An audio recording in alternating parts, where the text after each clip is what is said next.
when it comes to mainstream pro wrestling, television pro wrestling, whatever it is you choose to call it, women's wrestling has been on an uptick for some time, spawning into themed pay-per-views and what have you in between. But on the independents, women's wrestling's been alive and well and thriving for even longer than that. And it's possibly doing the best matches that it has been in some time. And right now, I want to focus on someone who I feel as if is one of the absolute best women's wrestlers in the United States of America today. That's from coast to coast. That's no shade at any of my other friends, but this is the truth. This is somebody that it's not a matter of if, it's a matter of when they'll appear on television. I know I've said it about many of my guests, but I mean it very much so, about the formerly courageous but all-powerful Christina Marie. Welcome. Hello, hello. How are you, friend? How you doing? How you feeling? I'm feeling good. I'm feeling good. Just got back from the gym. I'm feeling good. I haven't showered yet, so I'm still.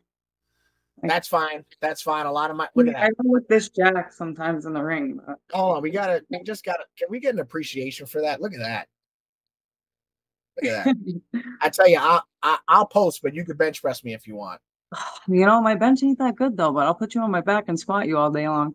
That's fine. There's a lot of creepy wrestling fans that are like salivating that you said that to me. I'm gonna be a wanted man. Maybe I'll start doing like meet and greets, like where they have to pay like a certain amount of money and they let me squat them. Or maybe like I promise you will make a killing. I just want a steak if you do.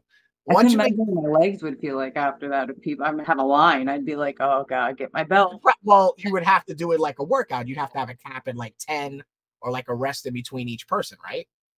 One rep only. I'm not gonna keep doing. I'm not gonna do that. Imagine if somebody was like 250 pounds before like 135 pounds. I'd be toast. I'd be falling. and then the work after. I know. My hands are feeling. Yeah.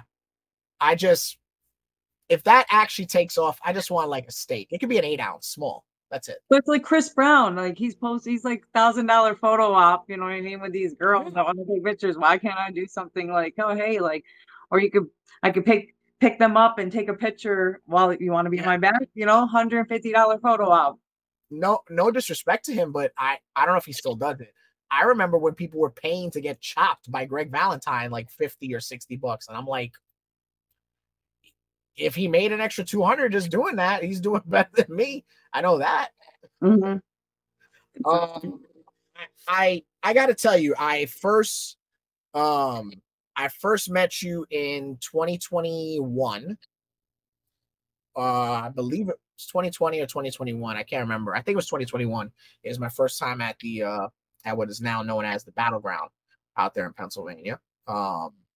And I saw you, and it was post-pandemic. You were one of the first women's matches I called, and I had felt like, because of the pandemic and because of some of the women's wrestling prior to the pandemic, no offense to anybody, I had felt like when I saw you, I had never seen women's wrestling before. And I say that because you came out with legitimate gear and an entrance and a presence, and you cared, and I've seen a lot of early years, if you will, with women's wrestlers, and some of them have gone on to be on television and been very successful. But I felt like after that generation, none of that effort had came, and then I saw you, and I was like, wow. I was like, this chick is totally different, and she's really good. So I really want to commend you for your dedication to wrestling.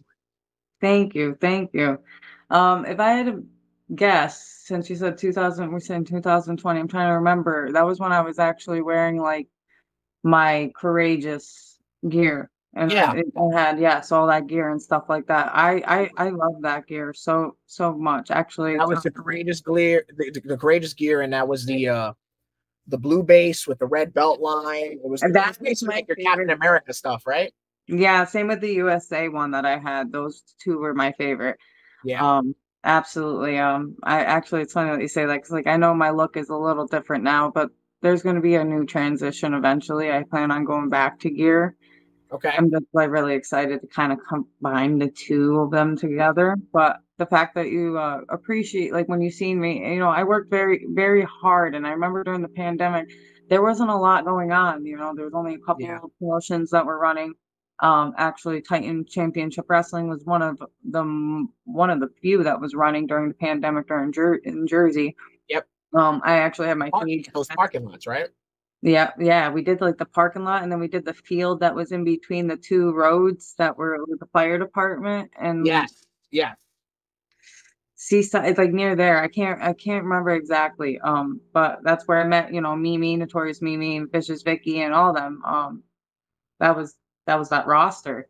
Yeah. Uh, but you know, back then I was still working on like creating the courageous one. Like I just came out with the name the courageous, and I just had to kind of like form like what I wanted to do. And a lot of people like focus on too much of I'm not it's not too much of nothing. Like I focus on my character being as real as it can get, and representing nothing but like fearless, courageous, savage type of people. And that's really who I am. So it's for you to appreciate that. I thank you. Yeah, no, this was out in PA. I'm a little embarrassed now, and I'm gonna but respectfully check my phone because I recorded the match to compensate for my payday. No. It was out in Pennsylvania. I'm pretty sure it was for the then CCW or NEW. I'm just like blanking. It was PPW. No, it wasn't. We just No? rented the building. We just rented the building. I'm gonna tell you now. I got it here. You took on, yeah, okay, so it was NEW. They rented the battlefield, Oh, and all right, with the New Age Wrestling. yeah, it was new evolution, New Evolution. Sorry. and That place. you took on from Puerto Rico Roxy. Did you just see my face? Yeah, no, I'm trying to be polite about it. You took on Roxy out of like 5 or 6 people that were flown in from Puerto Rico, and Well, I'm done. You could say it because I know I can tell you this. I can tell you this. the You definitely stupidest got the best match choice. I've ever had. But Not you definitely got the best pick of the litter. I can tell you that because Roxy was the best choice out of what got flown in. But that was the first time I saw you, and then you were already doing the double bicep pose, and I was like, You know, that night, Matt, that night, we just found out, remember about Jim Anderson? I think it yes, was Jim Anderson. Yep, I left my t-shirt there. I remember that to a T because I was not the happiest person when I walked out that match. So I left the t-shirt and I like drove home. And that yeah. parking in that building is horrible. But The going back parking to was that, horrible because it's the battleground, and then it's that Amish market right next door, and I had to go to this. So I don't know if you know this, on that same match, they did like a 4-way women's hardcore thing. And it's like in the beginning of PA, there's but only so much life, right? And down the road from the battleground is this antique thrift store. So there is no Home Depot or Lowe's within driving distance. And I get asked to go find weapons at the antique thrift store for this hardcore match. And I don't know if you guys know this, but buying anything at an antique thrift store is not, and I mean, is not cheap. So on top of that, they wanted us to buy doors and things at an antique thrift store. These are doors that are no cheaper than $300 or $400, and that are like, you're a worker, I'm going to peel the curtain. These are shoot wood. This is not the $50, $75 Home Depot, get the cheap ass door that everybody knows. These are real deal. Cold War. I bought a house in 1975 for $80 and a loaf of bread, real doors. And they wanted me to buy this for the poor ladies to crash through. And I just straight said, fuck that. And I bought like whatever else I could that was safe. And I don't know if you know this, they had like these giant wooden dowels. I mean, huge. They were like 5 or 6 feet, right? Mm-hmm. I bought like a bucket's worth, and I built like 4 or 5 kendo sticks out of these wooden dowels. They hurt like a son of a bitch, but I was like, it's this or nothing. It's at least you found something. Still it worked, right? I try to keep it safe for y'all. You know, but well, you didn't have to endure that, thank God. But yeah, I want to go back to this because I was just thinking when you were talking. All right, back to that. It was the that show, but it was in Pennsylvania. It wasn't the show that was in the city, right? No, but if you want to talk about that, we can because I was No, there. because I mistaked it. So like that, me and Roxy had a good match. Like Yes, that no, like, these matches are everything great. was good.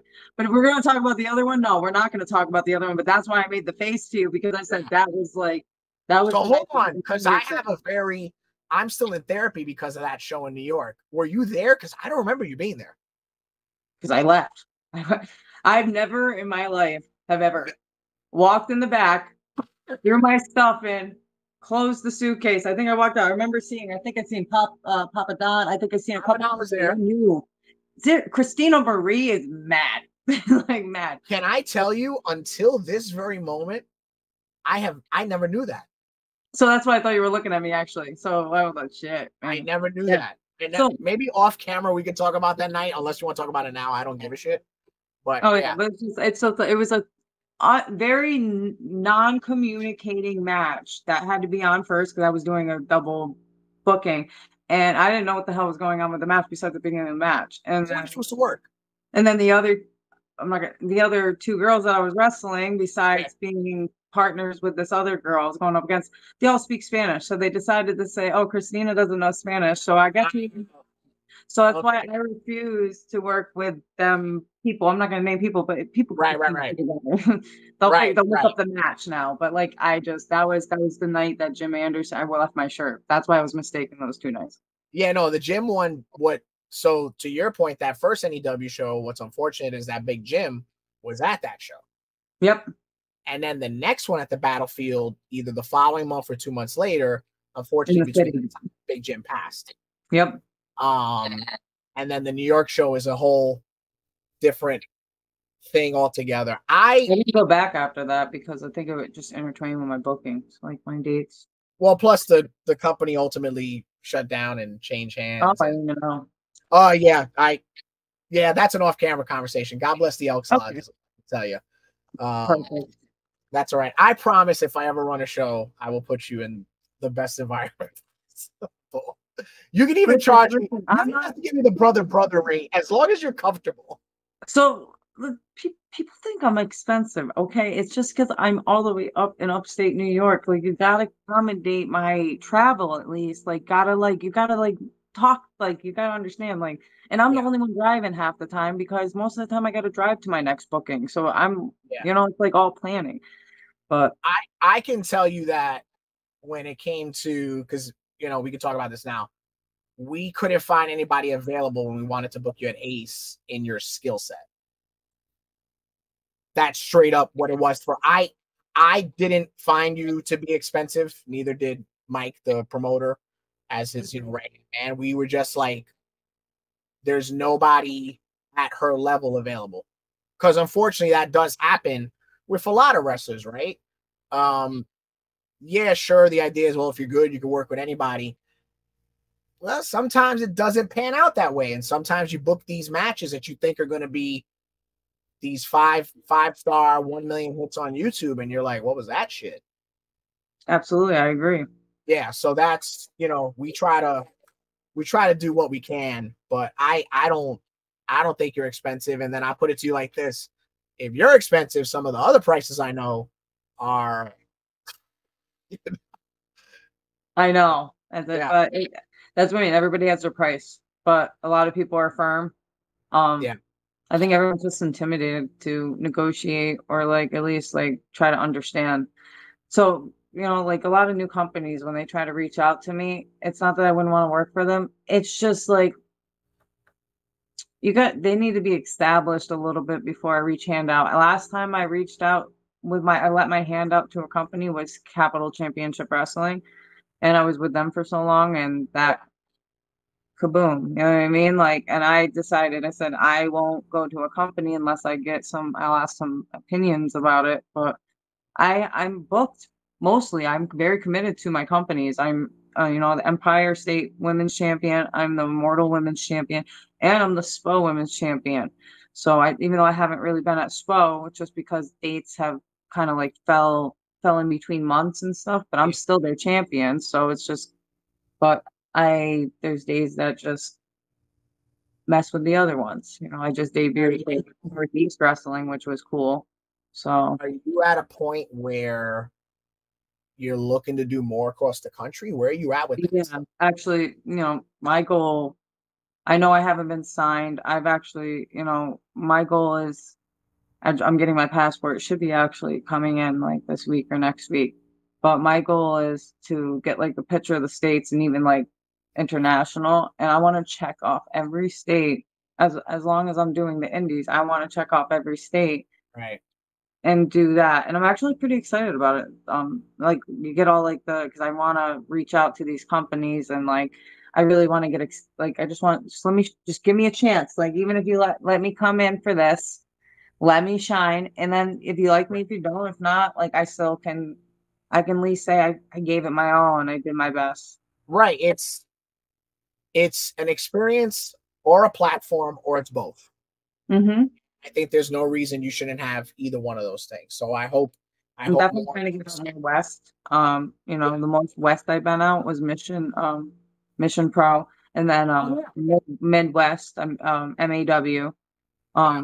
which I'm trying to get back there. We've been negotiating different dates, and they've been falling through. They asked if I was available, and then the time frame with the flights didn't work out. So I'm hoping to get back there, but I really want to get to Arizona, like Phoenix. I want to get out near there and trying to do that, and mostly Canada. I want to really experience Canada.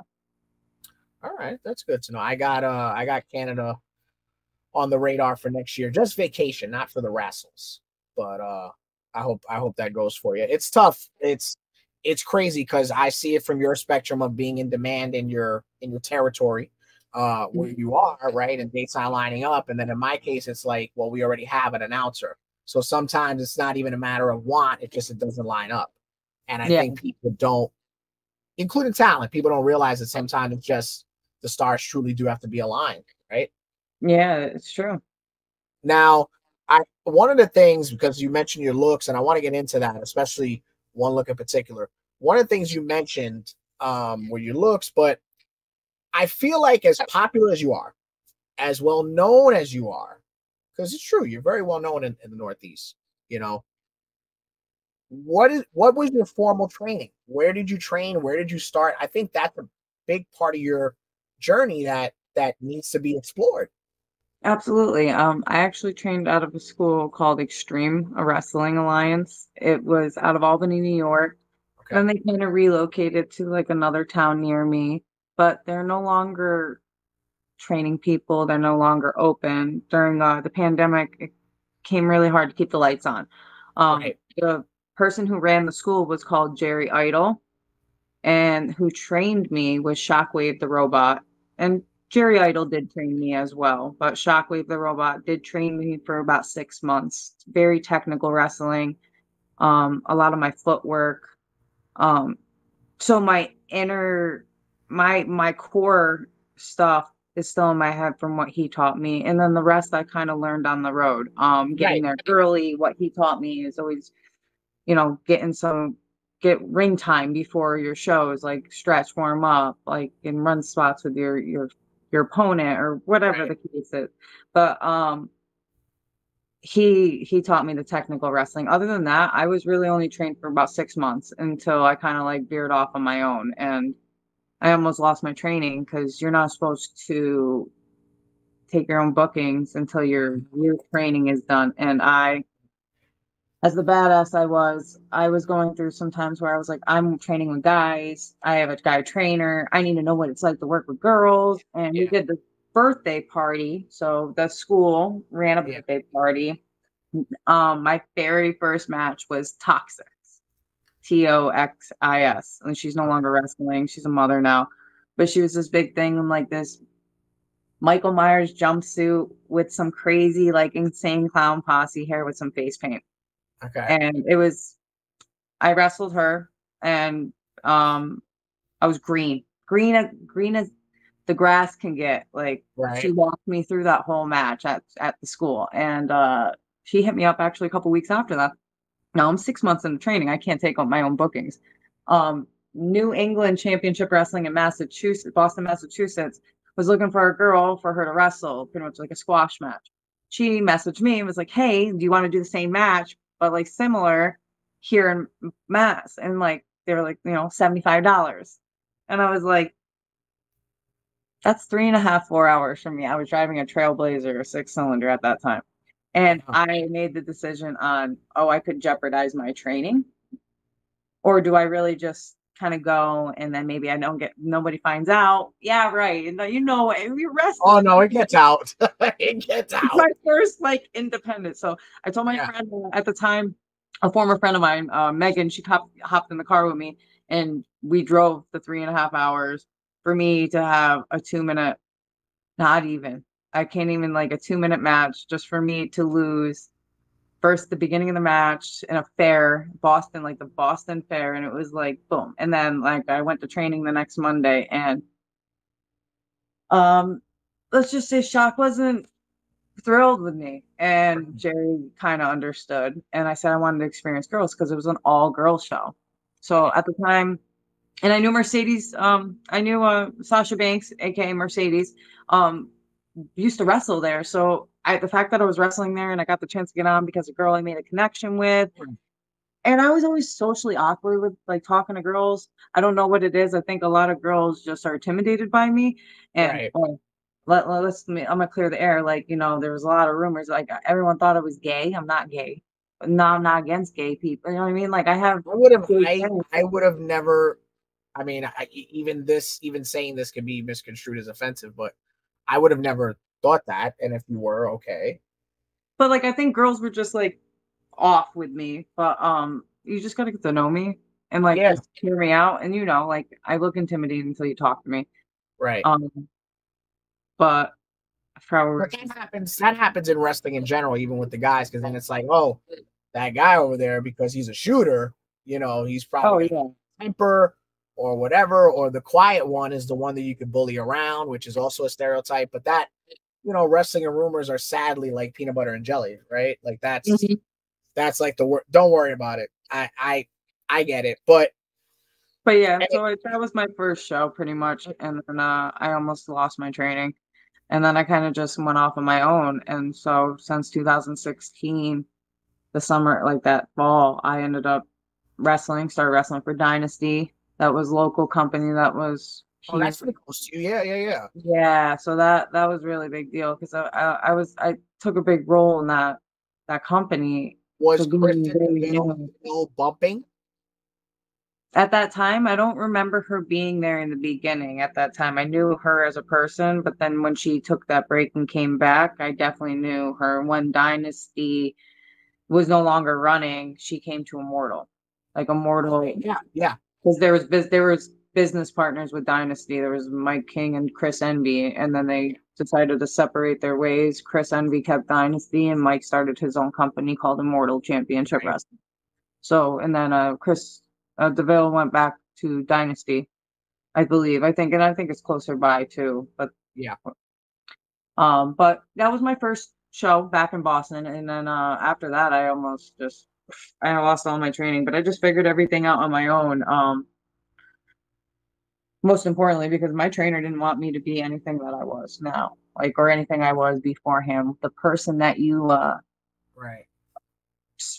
I stood out. The person I stood out in 2021, the person, I'm glad because my accomplishments came from me in the core of me and what I've Right. learned and what I've had a lot of friends and people teach me and what I've overcome with promos and just trying to switch that switch of like you got to turn this life off and turn this person on. And I really became really good with overcoming that lately, and not lately, actually in the last year and a half, 2 years.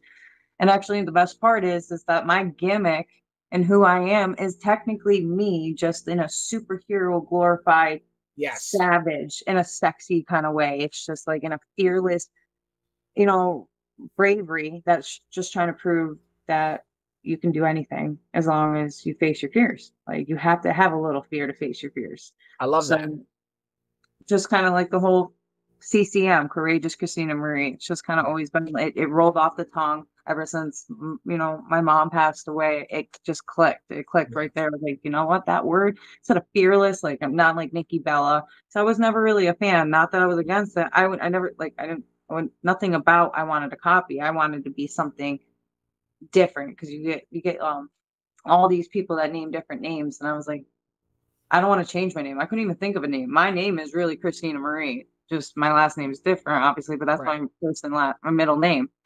And I just don't. What else could you see myself calling me? Like if I were to ever get signed to the WWE, I know that my name would have to change, and I'm willing to change different things. And I had different cool ideas to change, but it's Mhm. just like, I don't know what you would name me technically. Right. And then it's one of those things that until, it's kind of like what happened with Austin or Glacier. Until you get the list of names, you're like, you're not thinking of being anything else because you've been this for so long, right?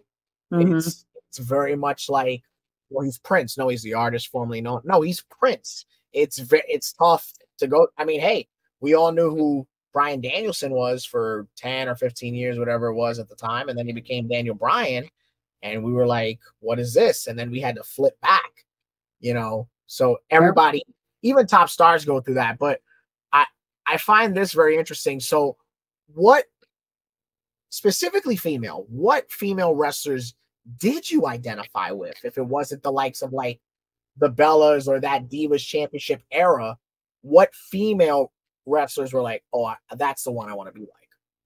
It's funny, Caitlyn. Like if you look, I didn't notice Oh. blonde hair. I didn't notice it when I was transformed to Kim Possible. And I'm like, okay, So now I'm not obviously, but I noticed that's what kind of like when I wore those pants for Halloween for Brie combination wrestling, I wanted to be Kim Possible to wrestle Darius Carter. right. And everyone loved the pants. And the phone call. At that, can you hear me? Yeah, I got you. I got you.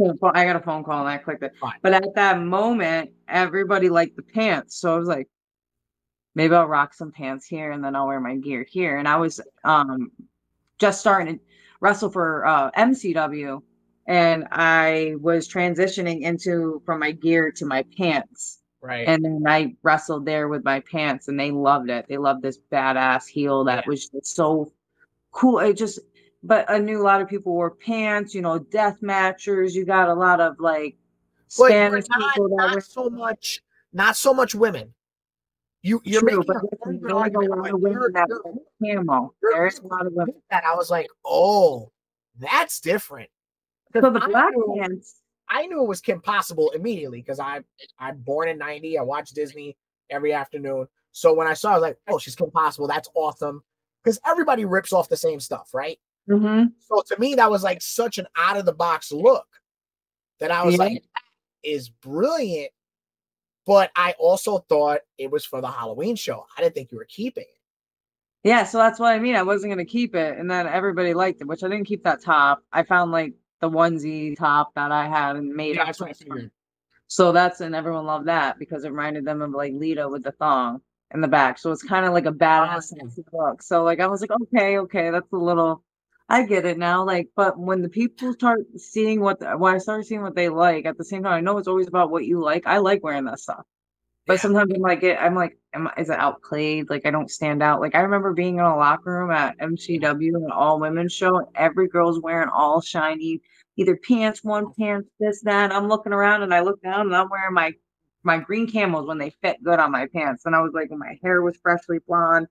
And I looked around and I was like, I look in a good way. I felt good. Like, I stand out of every single person here Right. at the same time, but I also look like I didn't invest in my gear. So because that does a lot to your appearance, but that's Sure. time said this is a phase, just like the Hardys went through a phase of different clothing. Like I'm gonna go through a phase, I'm gonna transition it, and then I'm gonna come out with this new gear, and people are gonna be like, holy shit, especially now that I'm not huge powerlifting big. Like I got my chin back, training powerlifting for all those years. I have a lot of muscle on top of muscle and a lot of water weight. So now I'm like down to 128 pounds. I can still lift like pretty good amount of weight, but I'm not kind of lifting maxed out anymore. What's the Right. goal? Right. I'm You had trying a to fuller lift that. face when I first met you compared to now, sure. But you were also Yeah, doing way more serious training. absolutely. But you gotta also take care of your body a little bit more because if I like, why am I gonna lift a shit ton of weight? I want to lift 135 pounds 10 by 10, because if I think about picking up my opponent 10 times in the ring and trying to go for a smaller, tip them up and give them this, like Yeah. I got to pick them up. And if they're 160 pounds, that's even more. I got to be able to have endurance and strength every time I do that. And you got to blow yourself up. Yeah. So I'm glad I'm changing that, but I'm a lot smaller now. And then I just didn't take my gears a lot serious. So like, I'm really excited because I'm hoping for the beginning of the year to transition into gear again. And then I have people lately that came back out and were like, "Oh, it's so cool that transitioned into pants. You're such a badass." And then Darius, puts me over last week or after he was like, "You changed your look." And I was like, "Darius, don't put me over." He's like, No, "You're it's a super true. It's true. superstar, kid. You're a superstar. Watching you in the motion." And the thing is, it's like I learned a thing or two from him too. Every time I wrestle more of a badass heel, I learn from them, and I do that kind of out there. I just never will be as harsh as them. I don't. I think if you're pushed to your limit in a match and with a story, you will be, and you'll be like, "Oh, I can do this," and that's a can of worms that everybody's got to watch out for. Can I tell you about your gear? This small thing that you added that you didn't have on the first Kim Possible one that I got to see. The the military suspenders is such a genius Oh yeah, addition that you added with the onesie. with the buckles. Yes, yes. When I Mhm. started you do that, I was like, it's the simplest thing ever. It probably cost you $10, and it just fits the look even better. It does. Can I tell you a secret with some of Yeah. those? Like they come in like all weird. Like, and I have to tie. A lot of the girls know this. If any of the girls in the locker room watch this, this is when I have to tie a knot like in the crotch area, so it snaps. It's obviously a Oh, leotard, sure, right? sure. Yeah, so it snaps. But like if I have too much slack in it and it bows out on my stomach, I have to tie a couple knots on it. Or if somebody gives me a suplex, it gets stretched out. Regardless if I put it in the dryer, I really don't. I have to hang dry it. So I have to tie knots. So then, like, this couple of them have two little acorn knots, like in my crotch area, because I got to tighten it. And it's Yeah, funny because every time I put it on in the locker room, I go to the girls, I go, look it. I hold it up and go, there's acorn nuts. I was like, just don't kick me in the crotch, please, because like they're knotted. Like, yeah, so I say the funniest shit, especially if I'm in the ring with like Adina and like my really close friends. I'm like, oh my little acorns. Like I say, little. You don't yeah. ever want to be my friend and wrestle. Trust me. Oh no, when I was a manager, I would whisper the worst shit to the guys to get them to crack on purpose. Oh man. I remember one night I was managing Cade Lockbrook up at Ignite Wrestling, and he was working LSG in the main event, and I just all night because of Rob Cook, who's my uncle forever in wrestling. All night I kept saying, "Don't you hit me? You're too good looking. Don't you hit me? You are so dreamy. If you hit me, you're gonna ruin that good reputation of yours." And he would just like you'd see the lip quiver. He'd do the spot. He'd be like, "Shut up before I hit you for real, man. Stop Oh calling me." man. Yeah, I do that to mess with the guys all the damn time. So you do this training 6 months, you take a chance. Within the 6 months, did you find yourself to be a quick study? Was there something you took to, or were you like, oh shit, I got a lot to learn? Um, at that moment, I could tell you what I was thinking, and then I could tell you what I could think now, Uh-huh. and be like probably two different things. Honestly, I was just thinking that. Like back then, I had to keep a positive, confident mind because I was being put down in my head by who was helping me in the beginning. So, and then I also just wanted to get better. I wanted to remember. The hardest thing is for me growing up was reading and remembering. Don't know if I had a learning issue. I would read the first two sentences and I wouldn't remember what I read because I'd focus on the biggest words and then I kind of like think of the meanings and then I forget what I read. Right. So starting wrestling, not learning the moves safely, nothing the athleticism. I can memorize it. Muscle memory is everything.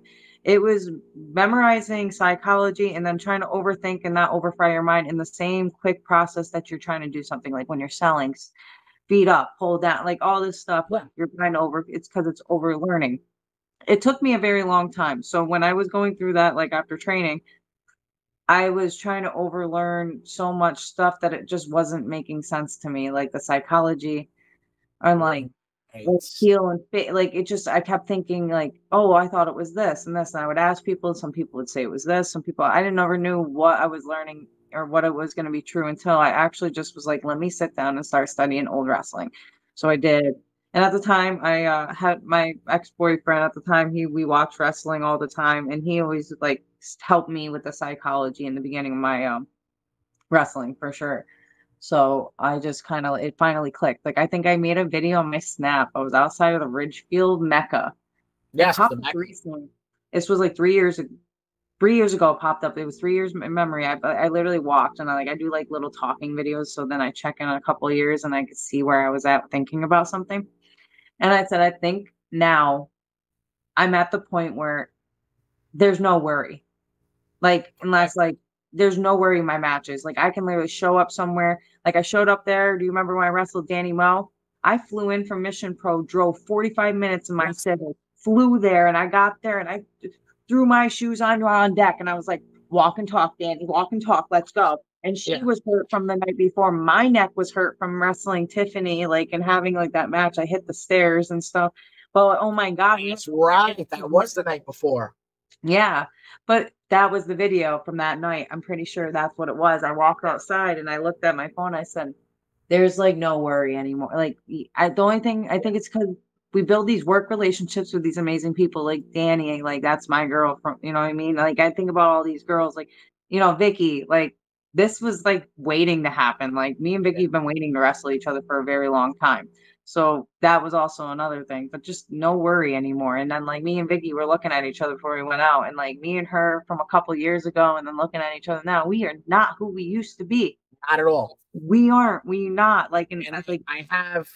It's funny you mentioned both of those names and Danny Mo also. Danny I didn't meet till later, but in 2021, I met you, Vicky for the first time, and Adina after knowing about Vicky for years because of Wrestle Pro and her story and stuff like that.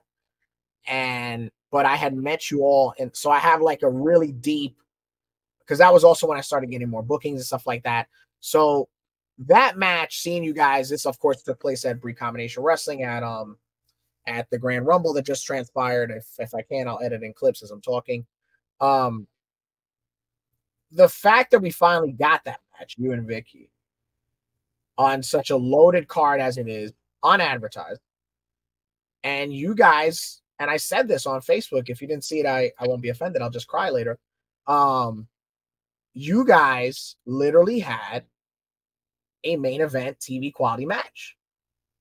And you guys gave a lot of other matches a run for their money. And it was one of those matches that, because it had interference, chaos, what have you, as a fan, calling it a ringside, calling the match with the best seat, I was genuinely upset that that was the ending. Because you guys put on a kick-ass match, and you two should both be so proud of yourselves for delivering at that high of a caliber. The one thing I said to her, and like, you know, when I got there, I looked at her, I was like, okay, what do you want to do? And then we didn't know, you know, until we get the cue of what ideal. But I pretty much said, let's have a TV style match. We want to do TV. We need to start working TV. And like, I know, like we want to get to where we want to get to. We need to use this platform and work like that before we get there. Because if we can't work like that, we're not going to get there. So, and it was really cool. And I was like, we got to leave them on their toes. Like we no finishers. Like, so, and I knew a lot of people were going to be upset because I knew I was a sneak. I was a last minute thing because of Dina. And it works out perfectly because Adina's my best friend. Like everyone knows that Adina's my best friend. So the fact that she was like out there saying that, and I was like, no. And it just like, I felt like we had goosebumps out there, like when we were talking to each other. So it just was great. It was a great, you know, I'm glad it was Brie because at any place it should be at Brie, especially with the storyline. And then also with Mimi and then my history with Faye. It just makes all the sense. I'm really excited for this match, actually. Yeah. And also I want to touch on something that the built into that. I got to give her flowers too. And I'd love to talk to her someday in general, but even about this. The promos that you two cut beforehand, because of the fact that a lot of times when we do see promos now, especially for the indies, they're on social media. They're Yep. part of developing, building the hype for the show itself. When the show comes, you don't get a lot of that show experience in terms of like, oh, they did a pull apart and a promo and an interview segment. Three Combination Wrestling gives you a really good show. And Yep. part of that show was the fact that both of you got to cut promos. And I can't remember the last time, if ever, that I saw you with a live mic. That might have been the first time. That's why I'm like, this chick is getting it done. yeah. So you know what's crazy? I know it's been a while, but like I want to, being the champion for MCW definitely built Yeah. more of my verbal character from if you've ever seen any of my MCW stuff in the past. So I've been waiting and scratching just to have like a good story because like I can go out there and ramble, but it sounds like shit if I ramble. If you give me a reason to ramble and have emotion towards what I'm rambling about and actually answer, you can feel what I'm telling you or what I'm saying. You can understand. So the fact that even she said, because the way you grabbed the mic, I said, I have ADHD. I move 100 miles an hour.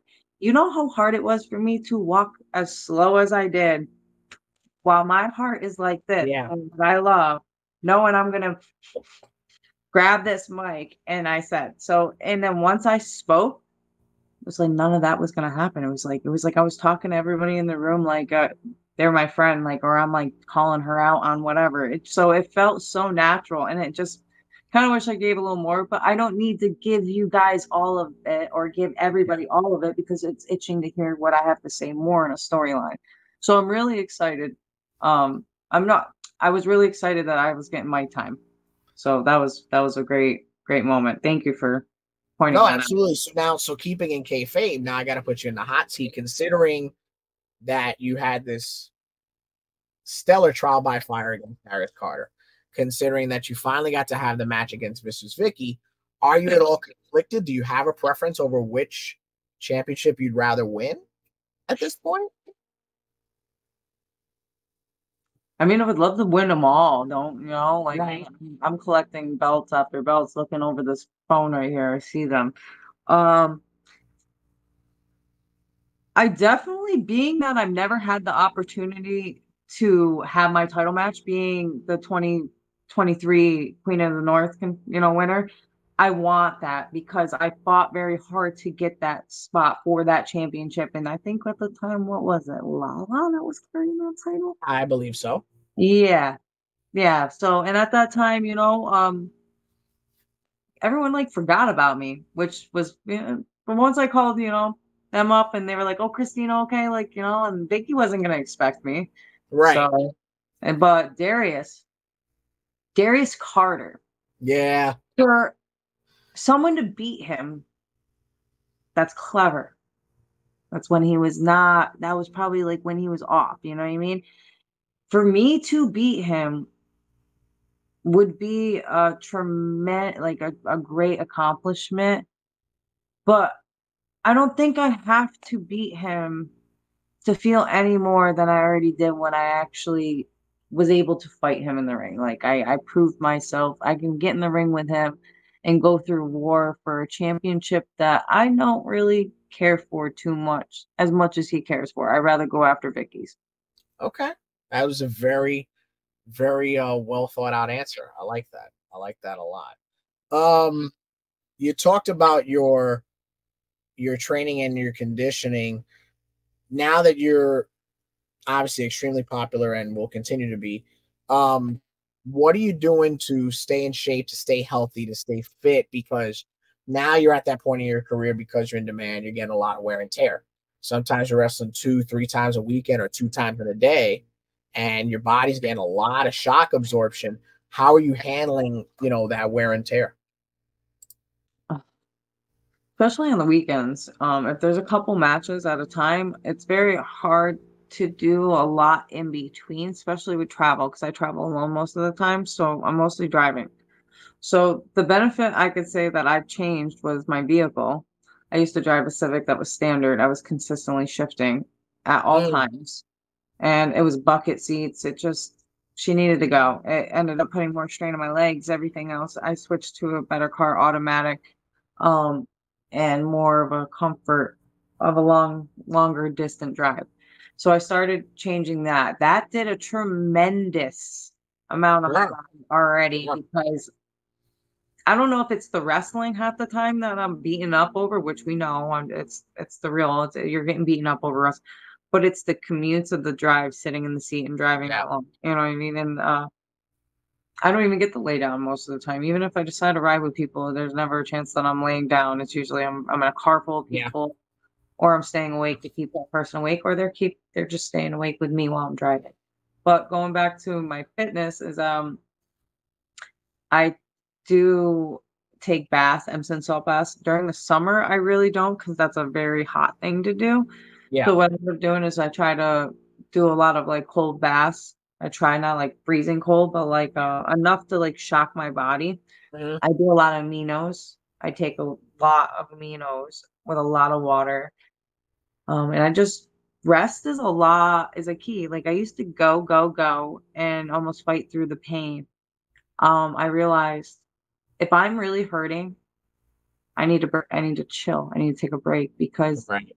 it's just going to strain me in the long run. I threw my back out about like a month ago over warming up for squats. I was petrified to get under a squat bar. Me, Mhm. out of all people, petrified. Never out of my whole 10 years of weightlifting, I've ever been petrified. I just started getting another bar again. Now I'm back up to squatting like 200, 225 for a couple sets, couple reps.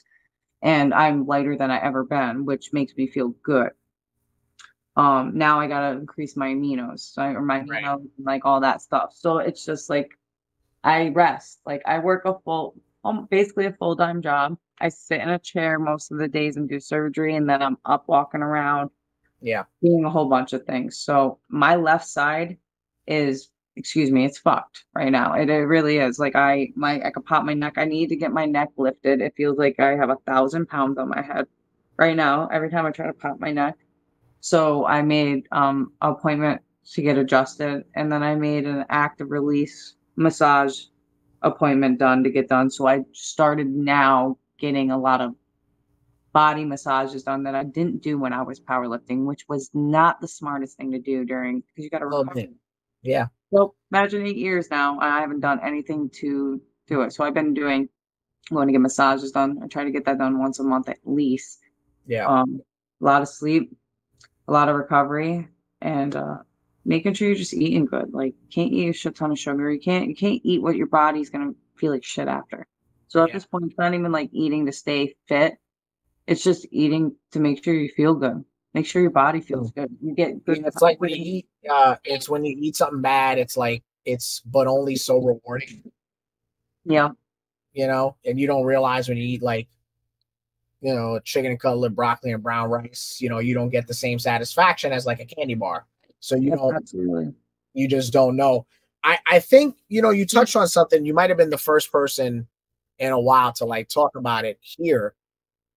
It isn't just the wrestling and the slams and all that stuff. Like the travel is brutal, and when you're doing those trips, and then on top of that, when you're not doing them 5 days like a WWE person or AEW, what have you, you're you traveled and you talk wrestling Friday night, Saturday morning. Let's say you do a double shot Sunday, right? And then Monday you're like, oh, I feel like shit. I wrestled all weekend. By Wednesday you feel normal, and when Friday comes along, you're like, oh, I'm doing this shit again, and it's tough. It adds up. It's the money and those miles. It's like me, and then I go into work, and I sometimes have to assist for surgery that's an hour to 2 hours at a time, and I'm sitting on my left ass cheek, leaning over with my left neck, Right. suction blood for my doctor. And then I'm like, I pop my neck. She actually heard it the other day, and she looked up at me. She goes, Christina, I didn't know it was that bad. I said, it's been like that for a very long time. And then I actually just thought about it recently. I don't know, I'm not down in my career, because I'm working in a specialty office, but I'm like contemplating on like doing this right now. Like I might do something. I might change my career for a little bit because it's shifting my back, my hips. I could see the difference because I'm leaning on one side, and it's starting to mess my balance up a little bit. But I just don't want her to ever find out. Which she doesn't even So really know that I'm a only professional. because I've been doing it on and off for 10 years, and it's going to sound like the corniest thing ever to ask. Would you ever or have you ever implemented yoga? I do a lot of stretching. I do a lot of cobra stretching. I've done that since I hurt a disc. I do a lot of stretching before I go to bed. So I do that, but it's still, I think it's just doing wrestling all weekend and that. It's just the insurmountable And then I go consistency. to work and then now I'm on a half of an ass cheek because I'm on assistant chair and I'm leaning over to suction. You know what I mean? And it's Right. just my left side, my left ass cheek doesn't have a bump over it. My right ass cheek does because I sit on it. So like these are things that girls notice, like, you know what I mean? Like, Yeah. so I noticed that because I do surgery now. Like my old office I used to work, I used to sit like a couple times, maybe not. I would stand because Yeah. my doctor was really tall. But now it's just like these are things that put wear and tear on a 30-year-old body. So this is Right. considering what I need to do for myself. So I've Right. been thinking, I'm like, hmm. So I've been thinking about a whole bunch of different things, but you know, it's just you got to take care of your body. You got to like notice it, listen to it. If you ever notice anything's up or feel your heart, like just especially at this age, goes Yeah. downhill. We talked about it. It's true. We turn 30 and the check engine light does come on one or another, even if you feel like $1 million, even if you feel like 5 million or look like 5 million. Um, Now you've worked Darius Carter, you worked a few different guys. Would you ever get into the intergender death match thing? Or do you feel as if that would kind of pigeonhole you? Because I think that you're one of very few women that would garner a lot of attention if you went in that avenue. I'm not saying stay there, but has that crossed your mind at all? A thing, a run, a gimmick? Maybe not a run. Maybe a one time, maybe a one or like once in a great while thing. I was always against it. I'm very against, especially so coming from me, I'm a dental assistant. Knowing blood pathogens are a real thing. Yeah. So, and on the independents, who's getting tested on a regular basis? So it'd be different if my opponent, like for shit, I got, say John Moxley, I had to bleed, I had to wrestle him, or like whatever. I'm not going to name like Schlack. Let's name a whole bunch of people.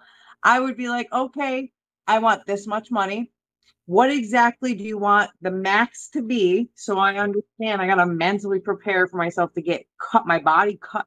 Like I'm beat, like I gotta look at myself and then am I gonna feel happy regardless of what that feels like and then the outcome of my career? And then what if that was the outcome of my career? And that's what they want to see from now on. I don't want to keep that reputation because I cannot fulfill that. I'm like, and then do one off and be like, oh, here you go, another girl doing a death match. Ah, I'm one of those people that kind of say that to some girls that like gimmick themselves. And then all of a sudden they're doing death matches. And then they shouldn't even be in the ring at all wrestling because they don't even know how to call a simple match. And now they're out here bleeding when I think they should be tested for the blood that they're bleeding. And it just drives me nuts that like the blood. I don't know. That's the only thing that drives me nuts is the whole not knowing if somebody is carrying it out. It doesn't make anyone different. You don't hate people. People do have AIDS. People have hepatitis. People have all right. this stuff that can ruin your life. That can. You touched on something too. Like you said the sentence, who in the Indies is really getting tested? So No, that's a think very, about those courageous. They are courageous going out there and bleeding with these people that bleed with 100 people every day when they wrestle. right. Right. Like I not salute them, Yeah. and it's a If you different type think of about it, you're wrestling. lucky. If you think about just the concept of bumping on a canvas, you're lucky you don't get MRSA on your elbow from that. Exactly, and get staff and stuff like that. So that's very big, especially if you have cuts on your body and everything like that. So I thought like Spo was doing that death match thing. I was supposed to be there, but Immortals dates kind of intertwined. I was gonna think about doing a death match, but I was gonna do light tubes. I was gonna do that.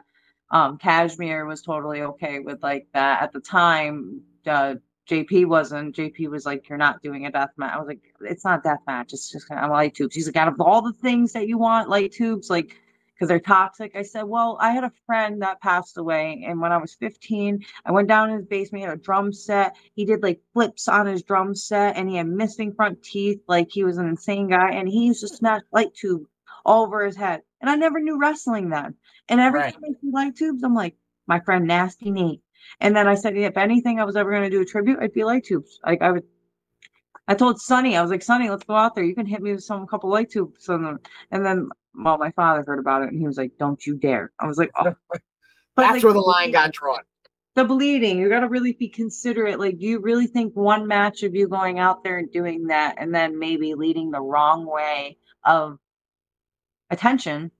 Then Right. you gotta like fulfill like somebody's like, oh hey Christina, I want to book you next. Is there any way that you could take like a barbed wire chair? Like, no, now I'm being acknowledged only for that, not for my wrestling, not for anything else. I worked very hard. Only now you're like, oh, I'm only shock value. Yep, yep. And Yeah. then also like if I was signed to TNA or I was signed to AEW and this and that, and it came down to doing that, they're tested. Like clearly, I would do it all day long. Or if I bleed, I bleed. I would feel more comfortable in that state of that. But like I thought about it actually. So that's funny that you brought up. And I really love how transparent you are on that subject. And it's not, and it's funny because let's not bullshit. It's gonna come off as like paid for. No, I just Right, but petrified of that. you have a very streamlined way of thinking and explaining it, and that alone can be like fuck's her problem, I type of look at thing. people, I'm like, you're insane, not in a disrespectful way when they do it. I'm like, you have like this, you have this fear, you have this non-fear that I have a fear of because of just working in the health field and also just knowing how blood pathogens really are and just what we do is disgusting as it is. Plus, yeah, and then on top of that, okay, let's just add another layer of truth to it. We're in locker rooms, we see people's behavior, and some of the time you're like, I don't even want to touch the person. Sometimes their gear stinks. Like, Yeah, yeah. Who's which gear smellier, the men or the women? Come on, in general. I've smelled both being bad at one time. Okay, Oh, okay, okay. I've been traumatized by the odors of gear. Yes, so I had to ask from someone who's steadily. knee sleeves too. Like my knee sleeves stink. Like I wash them every time I wrestle. I have like 3 pairs and I switch them because like one of them's always wet because by the time I go next week and wrestle, Yeah, it's always the knee pads. yeah. It's always the accoutrement Hmm. thing. The low hanging fruit question: who are some people you haven't faced yet that you're like, when's it gonna happen? Why? Why not? Oh, I haven't been asked that. I haven't. It's hard for me to like think right away.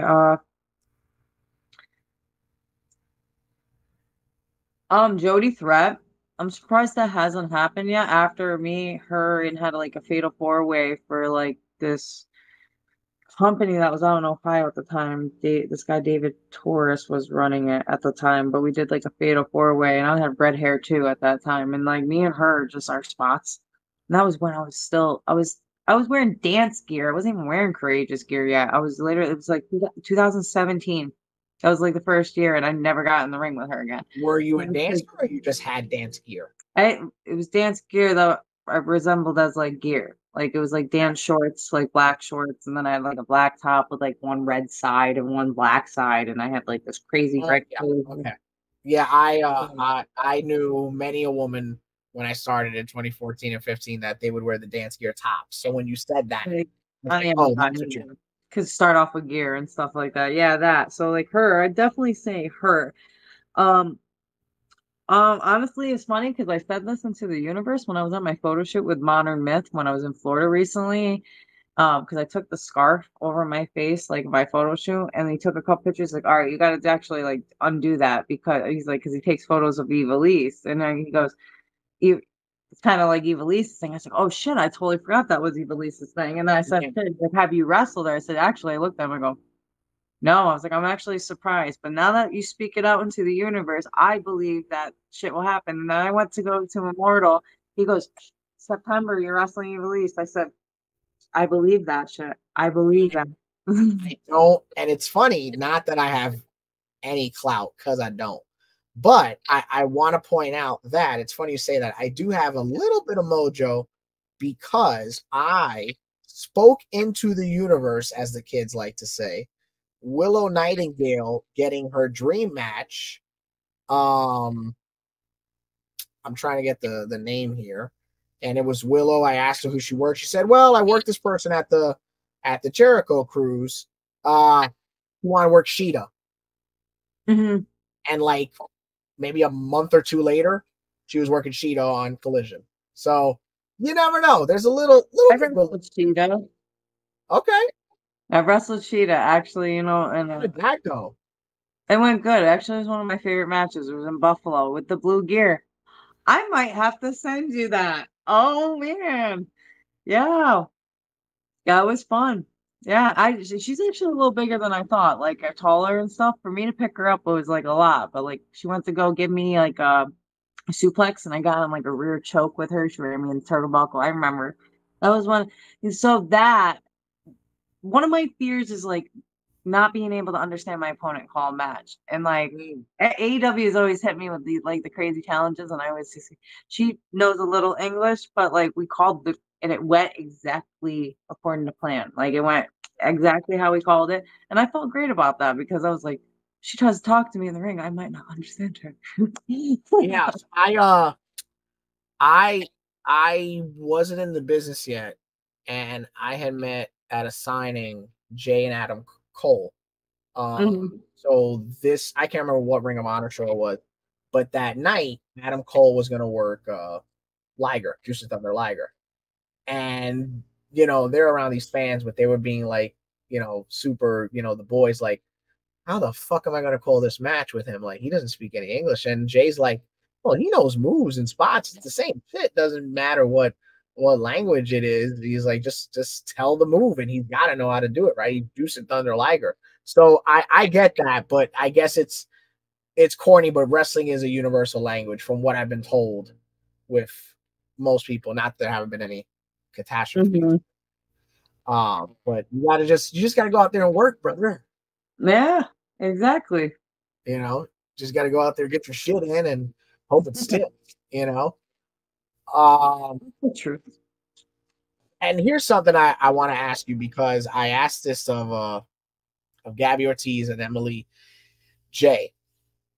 It's no secret, especially for the indies and some schools. Oh, don't make a face. You don't even know what I'm going to say. You don't even know what I'm going to say.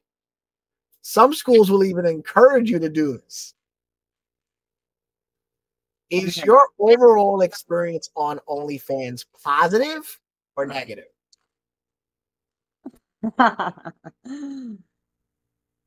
I mean, from my experience and my real fans that aren't Perverts? crazy perverts, yes. I love them. I love them. I have, you know what I mean? They're great. Yeah. They're supportive. They're not weirdos.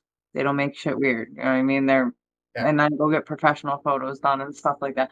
The people that just, you get random people that sign up and then you can see the bio says exactly what you're to expect. And then they ask you what that there isn't. It's just, and then what they ask sometimes is just insane.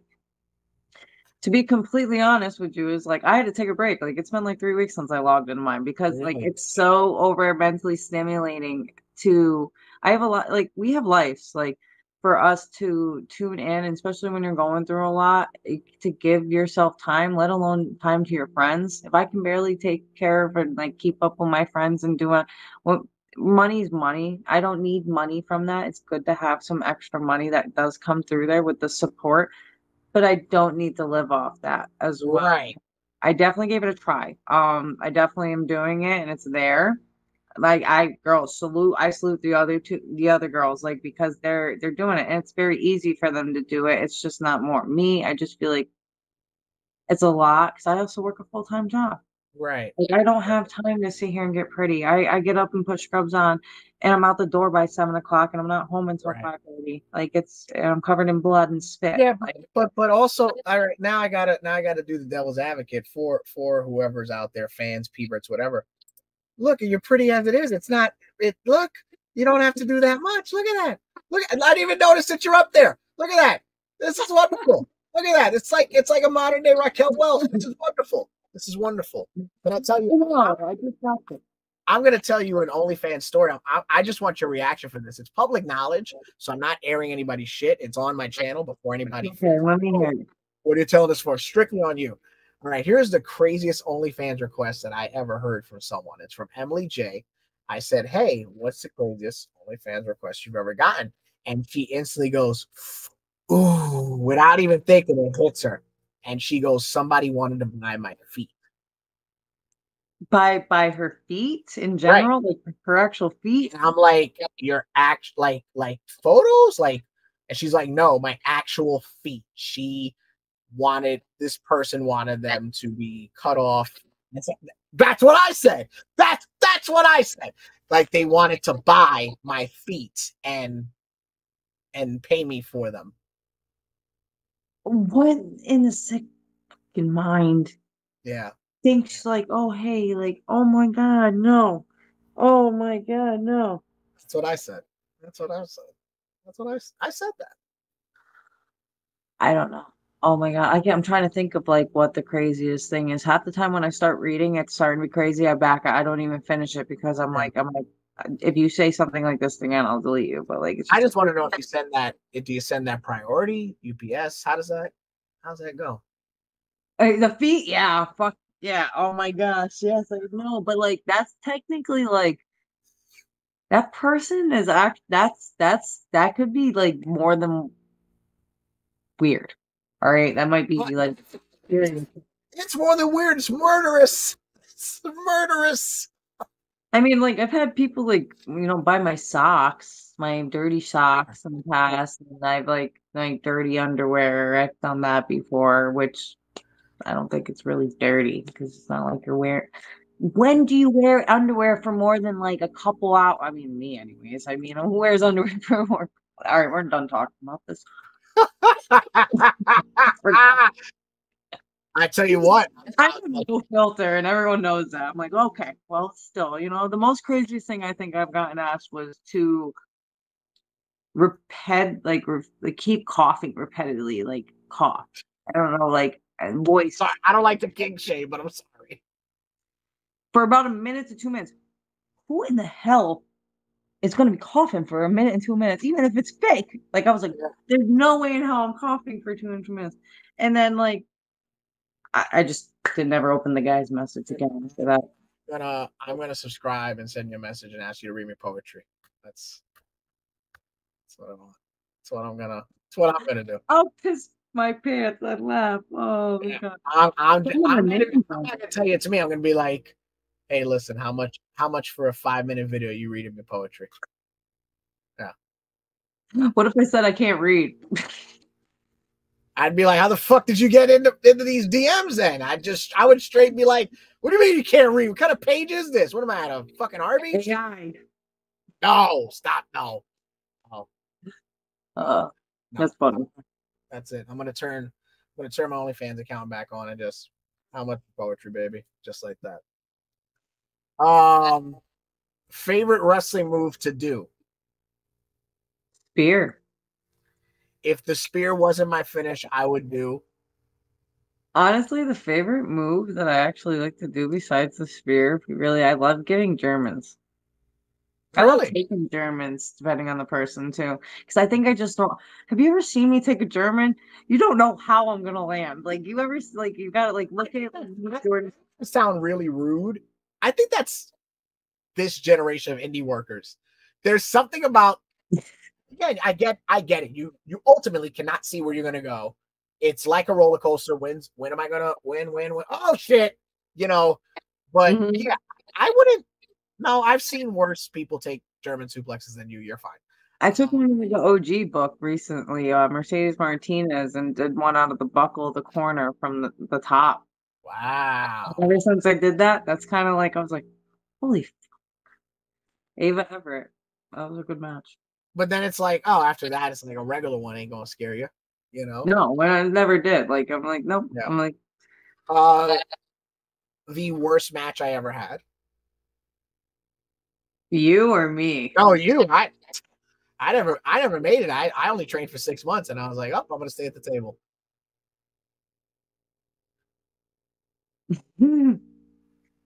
My worst match in my entire life is still wrestling this custom girl that got booked for ECWA when I was champion there. Ah, They couldn't find an actual girl that wrestled on the indies, and they booked some girl named Onox or Lisa Onyx or Onox, and she does you know what nothing it's but customs. I don't care. I'll say it. Like I'll say it to her face. She's an old lady. It doesn't matter. That was back then. I called what Shockwave taught me was always keep a back pocket match in your back pocket. Oh yeah, sure, sure. So it was always the basicest match, like training match. So, but that match was horrible. That match is now on YouTube. So if anyone wants to go check it out, go fucking check it out. It's the trashiest of the match because I went to go, like, she no sold everything. And then the referee at the time is a fan of mine. His name is Ian. I forgot his last name, a little short Ian. But he actually was like scared to shit because I bent down on my hands and my knees during the match. I said, I'm going to fucking kill her. I said that because she just when the match that we called in the back that we called, she was not doing. She was not doing, and she just wouldn't. And I'm just chasing her. Yeah, it's as crazy as it sounds. It does. I don't even know how I pinned her. Oh yeah, I didn't. I made her really cement that camel clutch with the hammer. And so it wasn't supposed to be a shoot. I hooked the camel clutch finally, and I was like, tap. And you can ask this guy, Ian Ruff, like, if he ever sees this, I'll probably tag him. Hey, I need you to verify this. He'll even say that. She goes, she wouldn't really tap. Like, I was like, tap, tap. And I sunk back that shit on that bitch. I was like, then my parents were, my dad was there. My dad was there, and I literally slammed it down. I went in the back and cried, and I got apologized by Mike Tagliera, whatever his name is, and then Joe. They were like, "We're so sorry," and it was the biggest embarrassment I've ever had in my life because, like, I've never had somebody that just didn't know what they were doing. But not only that, but we called it, and she's used to doing customs where she makes the noises and no sells and gets right up. And it's a lot of rolling around. Sexual, yeah. It's all it's more get. It was the most embarrassing match I've ever had. And it's now on YouTube. So if you're willing to do something after this, go check that out because I know I am. NYX, I think that's her name, Christina. Look this up. I am now starting the trend. Face my fears, and I tell people to go check it out now. When I seen it, I remember at the time, like who I was dating, I was like, oh my God, can we report it? Everyone report it. Report it. Report it. Like, no, that's still up there. I'm gonna give it a thumbs up, just like you should this video. Yeah. Oh man, that's gonna be I don't know. Christina Marie for the Super 8 now. The best match I ever had. What? Say it again. The best match you ever had. Oh, best match. Say oh, it's hard to pick between a couple. Best match I've had. I can't give you best match. Give me 3. So I honestly really enjoyed winning the ESW championship in the Fatal 4-Way that was recently. Sure. Because the girls that were in it, I saw the photo, not the match. Yeah, that match was really good. So I don't know if I ideally like the match. I like the ending and how the thing that I felt. So it's very hard. These are up and down. But my favorite match that I could say that I actually had, honestly, when I worked Athena, it wasn't the first time, it was the second time. Both times were amazing. It's just, and she knows that. She knows I respect her, and she's cool peoples, and she's cool peoples with me. But I would say Athena definitely was one of my best matches because I was able to do more with her than anybody else. And you would think it would be the opposite. So I really respect her giving me her time and also being able to work with me more than just once in a matter of a year at AEW. Yeah. She has to be one of my favorite matches. Recently, if I had to say this year, it's not my it's my favorite, but working at finally they making my popping my cherry and working at the ECW arena. And I got to wrestle with one of the most longest feuds everyone knows. And since I've been wrestling down here in Jersey is Ultraviolet. Yeah. So between the feud with CCW and stuff, and then I seen that graphic be posted, I was like, we're going. Now I'll tell you guys a little tea. Of course, why does everything always gets messed up for me? So as we're going out before my match, I hear like her music almost start, and then it kind of stopped. And then I like looked over, I go, oh, they're fixing it. I'm going out first or whatever. It says Christina Marie. they're fixing. I look over at, the guys and Missy. I think I was like, all right, cool. And then all of a sudden the music plays. It's her music. I go, and we both have custom music. So it literally says Ultra. I know Ultra Bright's music. I've sent it before. It says custom music. And then mine's Courageous Christina Marie custom music. Plays her music. I look at him, I go, I can't go out with her music. Like any other time, I would have probably been able to. I was like, we have a history. Like I can't go out to her music. It doesn't make any sense. There's people here Right. from the feud, and so the music's playing. 8 seconds have gone by. I was like, you need to change my music. Oh my God. And I'm like looking there, I put my hands on my head. I've had this so many times happen. I was like, is that the ECW arena? And I just want my phone. I was like, oh my God. Right. Entrance, dude. Like I was like, whenever I'm looking and they run.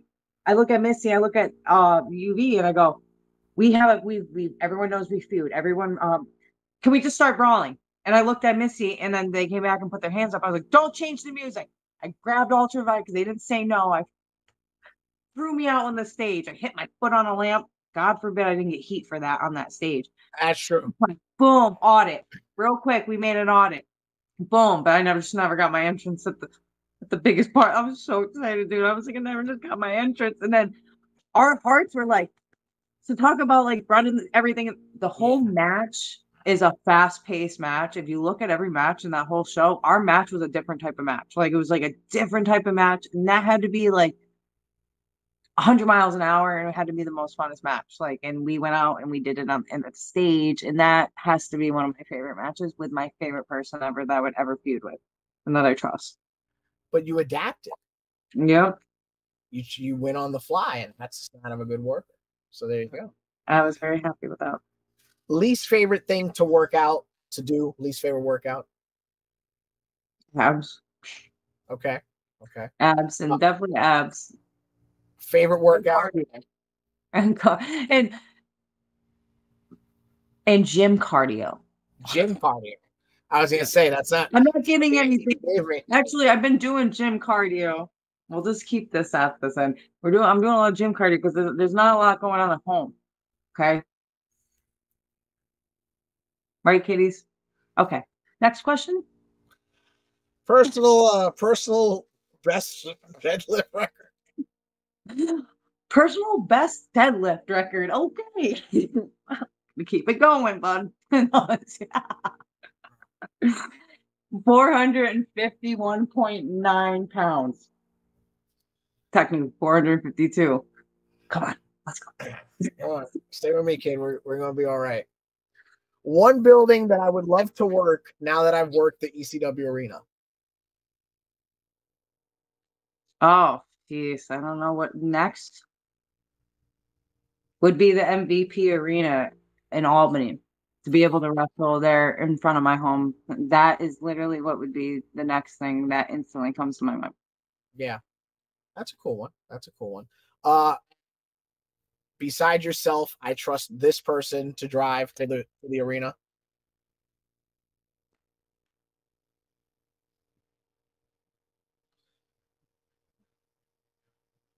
There's a couple people I trust, but if you're going to give the word trust out, I don't know if it's trust or if it's just trust.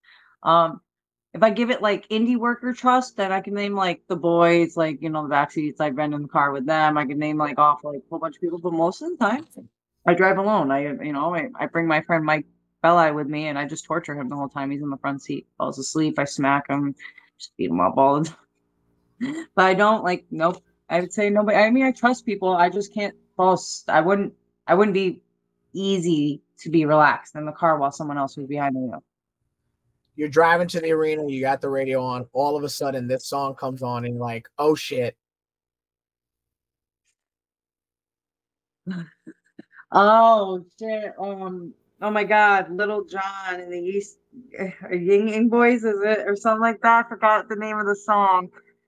Shit. It's like bang music. It's like chunk music. I can't even it really comes on every time. Jeez, this is like trivia.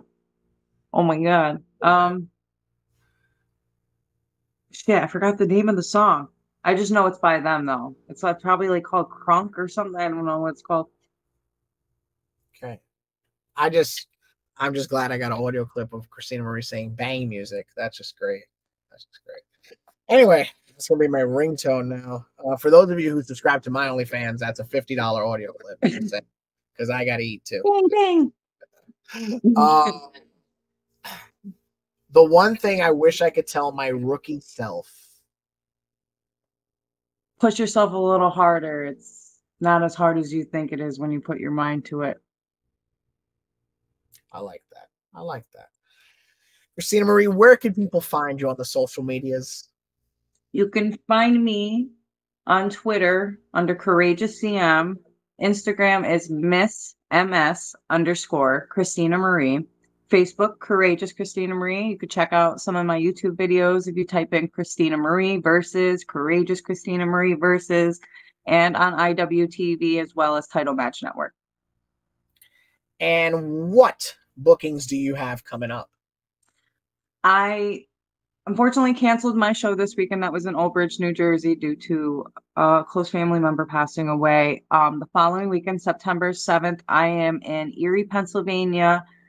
It's a newer company. I forgot the name, but I'm facing Katie Arquette, and I'm ready to put a good out war for her. And then the following weekend, I have my Immortal Championship Wrestling match against Eva Lise in Westmoreland, New York. I think that's Westmoreland or New York. It's in upstate New York area, the same commute Immortal does. And the following weekend, I'm at I'm at television, but I'm not sure what I'm doing. Oh, okay. I was like the I was like the YMCA. I was like, no, but I got invited to go to AEW, so I'll see. Maybe I'll have an opportunity or two. I hope so, because I think that when given the opportunities, not only do you succeed, you excel, and I think that's the definition of everything you got going on. Ladies and gentlemen, this is Courageous Christina Marie, my guest, my friend, and a true talent on the independents, and somebody you're going to hear more and more about. As if you don't already, be sure to like, follow, subscribe, hit the notification button, and thanks so much for joining us. The following conversation has been scheduled for one fall.